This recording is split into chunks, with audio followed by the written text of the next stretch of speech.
ఈ రోజున పేపర్లో చూసాం, ఉలిక్కిపడ్డాను నేనైతే. ఒక 420 కేసు, ఆ కేసే నిజం అనుకుందాం. ఒక మహిళ, ఆమె ఏదో బాలీవుడ్ లో సినీ నటి అట.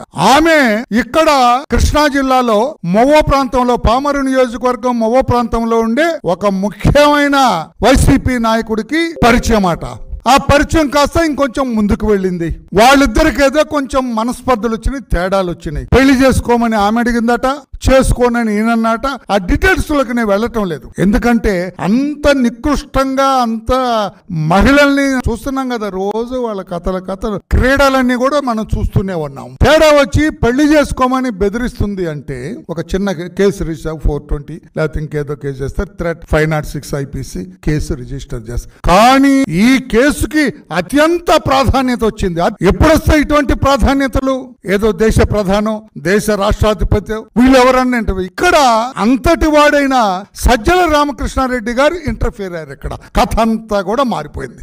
జుగుప్సాకరమైన కేసు అన్నాం. ఈ పనికి మాలిన ఈ దరిద్రపు కేసులో, ఈ మహిళా లోకాన్ని కించపరిచే కేసులో సజ్జల రామకృష్ణారెడ్డి గారు ఆల్ ఇన్ ఆల్ ఆయన ఎంటర్ అయ్యారు. ఆయన ఎంటర్ అయితే సీను మారిందిరా అంటారు చూడు, అట్లాగా ఆయన ఎంటర్ అయ్యేటప్పటికి ఎక్కడ లేని ప్రాధాన్యత వచ్చింది. నో, మీరేం చేస్తారో నాకు తెలియదు. రాణా టాటా అప్పుడు పోలీస్ కమిషనర్, ఆయన రాణా టాటా అంటే ఎవరు, అందరూ ఏదో టాటా బిర్లాల ఫ్యామిలీ కాదు, ఈ ప్రాంతంలో అతను ఆ కేసుని అత్యంత ప్రాముఖ్యత కలిగిన కేసులో అయ్యేటప్పుడు ఏదో కసబని పట్టుకోవటానికి ఆ రోజున నవంబర్ 26వ తారీఖున తాజ్ హోటల్ తగలబడితే వందలాది మంది కాల్చబడ్డారు కదా.